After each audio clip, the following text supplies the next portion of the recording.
Assalamualaikum warahmatullahi wabarakatuh. Waalaikumsalam warahmatullahi wabarakatuh. Repot kalau separuh diisi air putih, separuh diisi bensin. Kacau statusnya. Orang minum mabuk, motor minum pun mogok.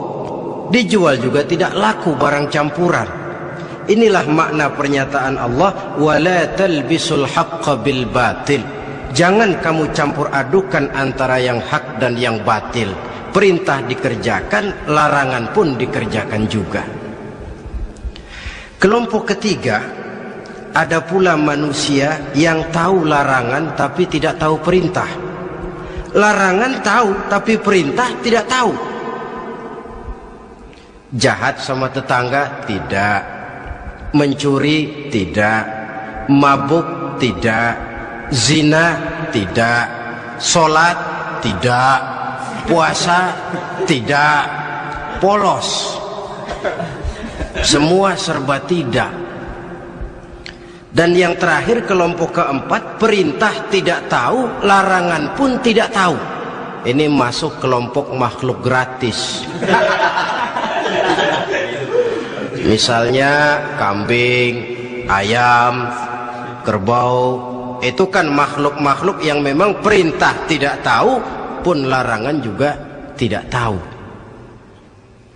Nah, dalam hubungannya dengan ini saya mengajak, marilah kita berusaha sekuat mungkin menjauhkan diri dari minuman keras yang jelas bahayanya dengan hidup tidak jauh dari bimbingan agama. Hadirin kaum muslimin rahimakumullah. Kawan seiring dan sejalan dari minuman keras, judi namanya. Saudara kembar barangkali. Yang satu sering menimbulkan yang lain, tetapi bukan tak jarang keduanya berjalan berdampingan. Posisi judi dan arak ini dalam Quran sama bahayanya. Apa sebab? Mentalitas judi adalah mentalitas sirkeless, lingkaran setan. Artinya yang menang biasanya ketagihan, yang kalah biasanya penasaran. Ini yang menyebabkan orang tidak mau berhenti.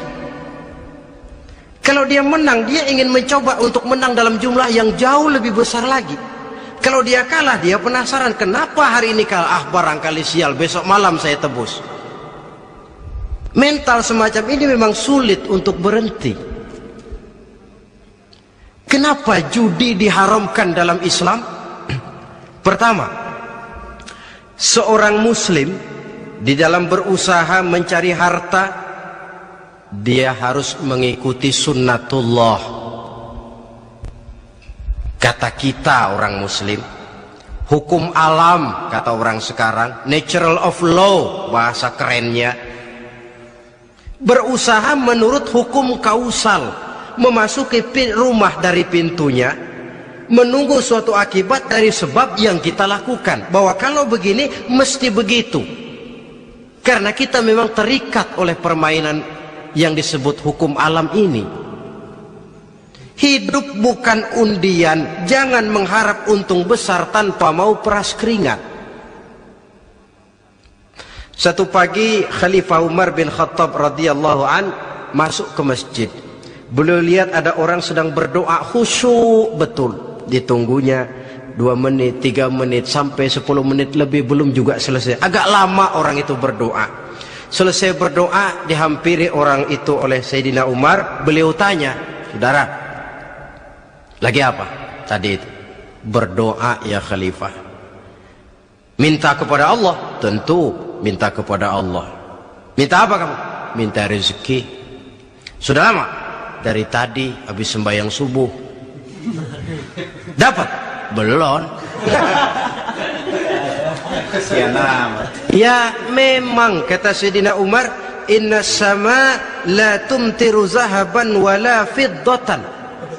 Langit itu tidak mungkin akan menghujankan emas, tidak mungkin pula menghujankan perak. Jadi orang dilarang duduk bermalas-malas menunggu keajaiban yang datang dari langit. Karena memang hidup ini bukan undian. Jadi jangan mengharap untung besar tanpa mau peras keringat.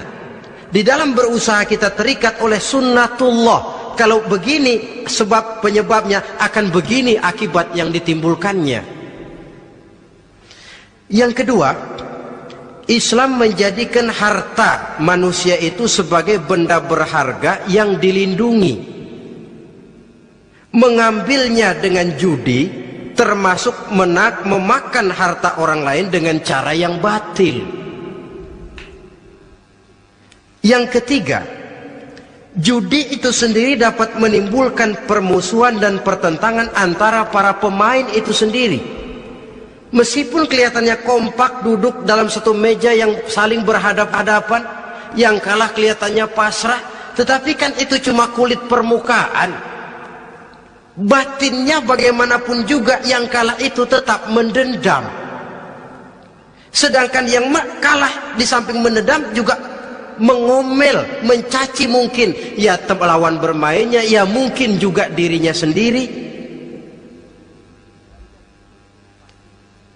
Dan yang keempat, judi itu merusak aktivitas hidup, membuat orang membuang waktu dengan tidak terasa, dan yang pada gilirannya melupakan orang kepada tanggung jawab. Wah, kalau sudah memegang kartu, konon kabarnya, saya sendiri alhamdulillah belum pernah, lupalah orang anak, lupalah orang kepada istri, lupalah orang kepada tanggung jawab. Waktu pun berlalu tanpa terasa. Apalagi kalau sudah diiming-iming oleh gambaran akan memperoleh keuntungan yang besar. Termasuk di dalam judi itu undian, apapun namanya. Yang usaha ke arah ini seharusnya tidak dipermudah, walaupun dengan embel-embel dana kemanusiaan, sumbangan sosial. Saya tidak begitu yakin, saudara, bahwa bangsa Indonesia ini sudah begitu menipis rasa kemanusiaannya sehingga untuk berlaku sosial mesti diimbangi dengan hadiah sekian juta rupiah. Saya tidak percaya bahwa umat Islam di Indonesia sudah begitu tipis rasa kasih sayangnya kepada sesama sehingga sulit mengeluarkan bantuan kalau tidak diimbangi dengan hadiah yang sekian puluh juta rupiah. Yang saya khawatir apa? Pada gilirannya di negeri ini akan makin banyak penghayal-penghayal kelas berat, tukang-tukang lamun kelas tinggi, yang hidup cuma ngumpulin jikalau. Jikalau, andai kata, umpama misalnya, orang sudah kemana-mana kita masih menghitung jikalau.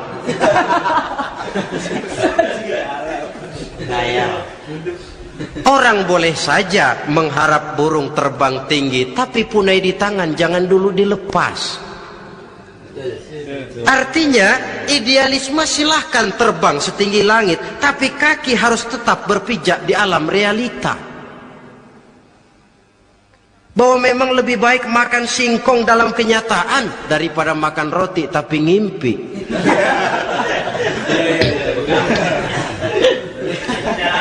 Kadang anaknya menangis, Pak minta jajan, ada uang 200 rupiah. Sudahlah sabar, kau jangan jajan, nanti bapak beliin kalau tembus 100 juta nih.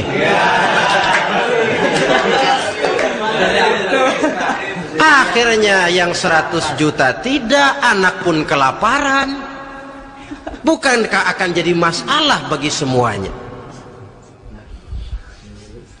Belum lagi rasa sayang kepada harta yang sudah dia miliki, entah itu tanah, rumah, kendaraan.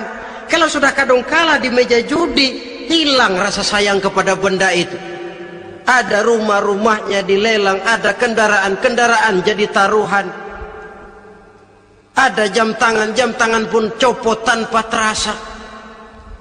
Maka berapa banyak rumah tangga berantakan, istri minta cerai, orang jadi nekat merampok, orang jadi nekat mencuri, korupsi kalau dia pejabat.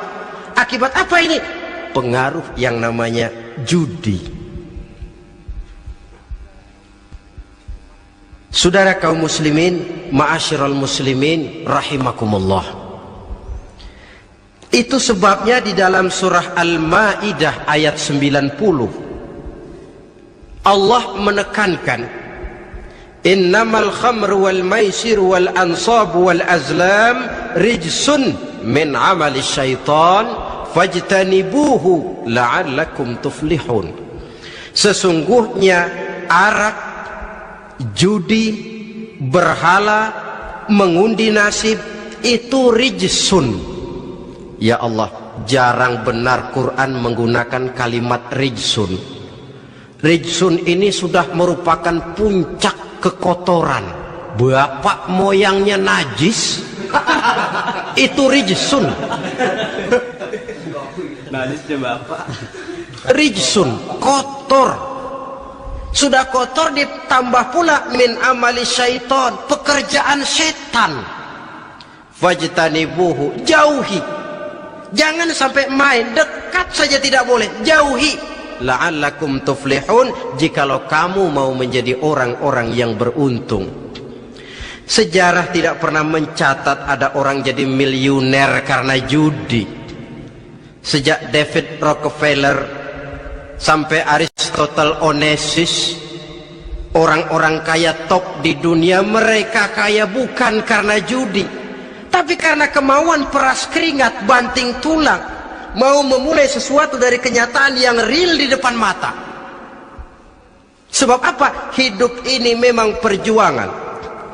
Janganlah kita ingin hidup dengan satu prestasi, ingin tetap hidup seperti apa adanya sekarang ini saja, toh kita harus berjuang. Apalagi ingin hidup lebih baik, lebih terhormat, lebih mudah. Hidup perjuangan. Perjuangan berarti pengorbanan. Berani hidup artinya berani berjuang. Berani berjuang maksudnya rela berkorban. Takut berkorban, jangan berjuang. Tidak mau berjuang, berhenti hidup. Itu logika.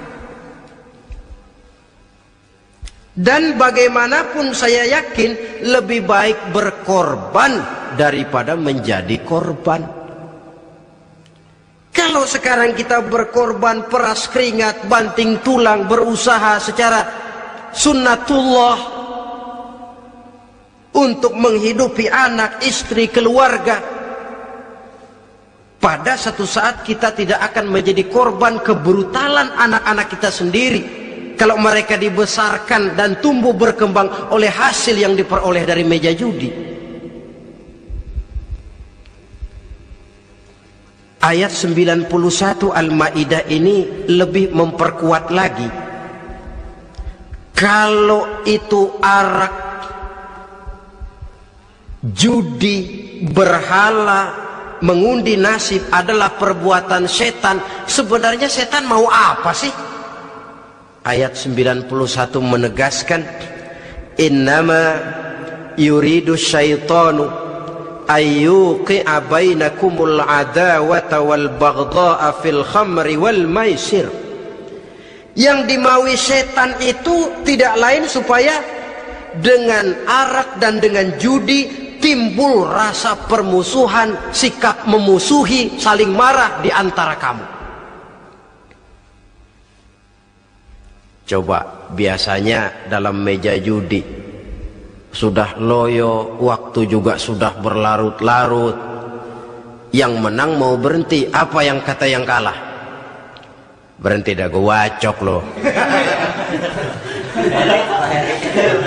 Enak bener, gue lagi kalah, lo berhenti. Coba, kira-kira kapan akan selesai permainan? Pagi. Akan timbul permusuhan, akan timbul rasa dendam kesumat yang ditanamkan oleh setan. Karena memang baik arak, baik judi, baik berhala, baik mengundi nasib, itu semua permainan-permainan setan yang diberikan kepada kita untuk kita ikut andil bermain di dalamnya. Tatkala kita ikut terkena jerat setan, tertawalah mereka. Kenapa? Oh, makin banyak teman saya di neraka. Maaf, setan itu kan sudah tahu vonisnya. ketika dulu dedengkotnya yang namanya iblis terusir dari surga, itu bikin semacam perjanjian dengan Allah. Tuhan,